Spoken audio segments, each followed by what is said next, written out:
Falar bem do governo nas redes sociais, mais 50 pontos. Dirigir embriagado, menos 30 pontos. Dedurar atividade ilegal, mais 20 pontos. Espalhar boatos, menos 30 pontos. Como seria sua vida se suas ações em sociedade fossem pontuadas? E esses pontos definem se você pode ou não pode realizar determinadas ações. Esse é o sistema de crédito social implementado na China. Debaterei esse sistema logo a seguir.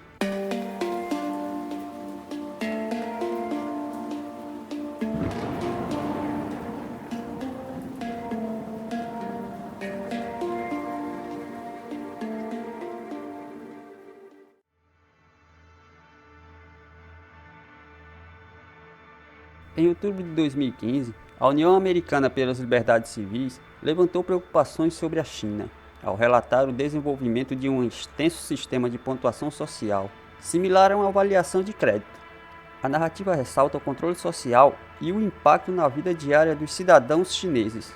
O sistema sugerido designaria uma pontuação para cada cidadão chinês, com um total de 1.000 pontos, ultrapassando as avaliações de crédito tradicionais. Diferente dos modelos tradicionais, ele abrangeria não apenas aspectos financeiros, mas também penalizaria atos menores, como ultrapassagens imprudentes e críticas ao governo.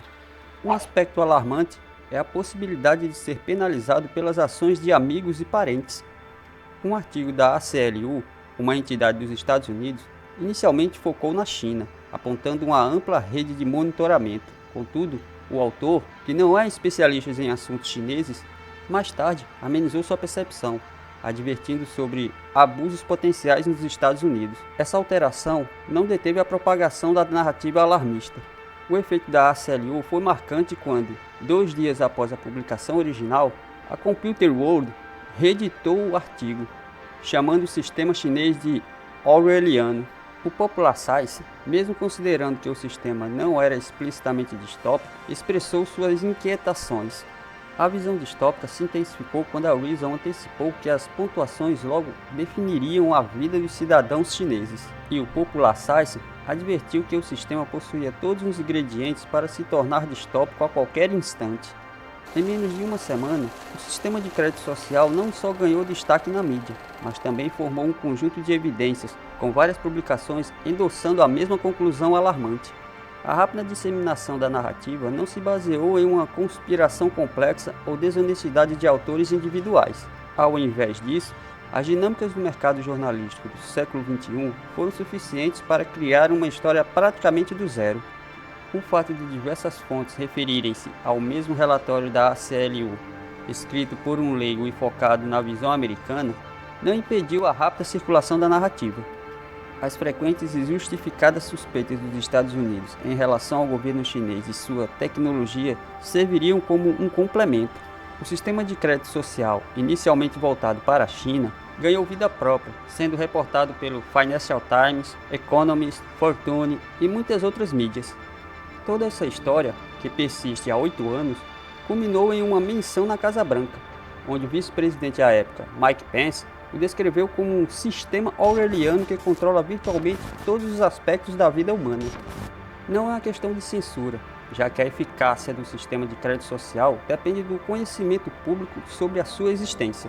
A confusão gerada não é fruto de propaganda, pois apesar do governo chinês praticar tal ato, as reações predominantes são de perplexidade, não de indignação ou desacordo. Mesmo diante de inúmeras atrocidades comprovadas, o temido sistema de pontuação de crédito orwelliano, propagado pela mídia, na realidade não se concretizou. A realidade é, de fato, mais complexa e esclarecedora. Em junho de 2014, o Conselho de Estado da China publicou um esboço de planejamento para a construção de um sistema de crédito social. Antes de prosseguir, vale ressaltar que este documento é notoriamente monótono e intencionalmente impreciso.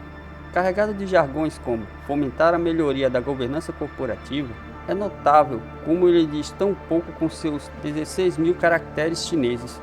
Outro aspecto importante é o contexto em que foi lançado.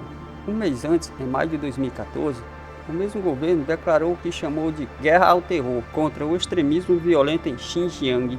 Isso se transformaria em uma ofensiva severa contra os uigures e outras minorias étnicas, resultando em detenções em massa, vigilância e violência que, ainda que alteradas, persistem até os dias de hoje.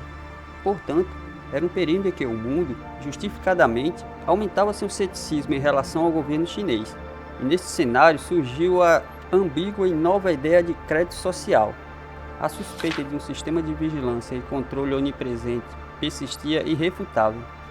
O mito se fortaleceu justamente porque continha um grão de verdade. Nos anos que se seguiram, a China estabeleceu um regime policial rigoroso em Xinjiang, que, apesar de não ser altamente tecnológico, envolvia a coleta de DNA, inspeções de telefones e postos de controle de segurança. Porém, permanecia a dúvida: o que exatamente crédito social poderia significar? E se não havia nada a ocultar, por que o plano foi escrito em termos tão enigmáticos? O que muitos observadores não percebiam é que a linguagem enigmática e impenetrável, repleta de terminologia leninista, é quase um traço característico do Partido Comunista Chinês. Esta peculiaridade tem um propósito muito específico.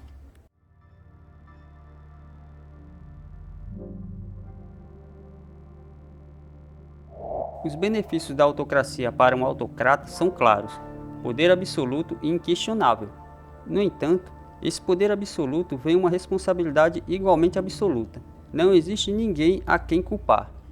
Enquanto democratas e republicanos nos Estados Unidos frequentemente se responsabilizam mutuamente, os ditadores não têm esse privilégio. Para se resguardarem de críticas, eles frequentemente delegam muito mais autoridade do que se poderia imaginar. É certo que Pequim sempre tem a última palavra, mas pense nisso como um arquiteto. Ele projeta o plano nacional inicialmente na forma de um documento de política e, posteriormente, um esboço de política, mas delega a execução real para os níveis inferiores do governo, os seus engenheiros. Quando a construção final não se assemelha à arte conceitual, o governo central pode se eximir da culpa, apontando para seus esboços intencionalmente vagos e monótonos. Ao mesmo tempo, há objetivos que o governo central quer alcançar, metas que precisam ser transmitidas aos engenheiros. Portanto, embora esses documentos de política sejam, de fato, incrivelmente monótonos, eles não são completamente desprovidos de substância. É necessário aos engenheiros apenas compreender o partido e questionar. Então, o que realmente significa crédito social? Segundo Jeremy Down, membro sênior do Paul Tsai China Center, da Escola de Direito de Yale e especialista no assunto, nunca foi uma política única, também não era um objetivo claramente definido. Em vez disso, sempre foi um atalho para uma variedade de iniciativas. A primeira delas era financeira.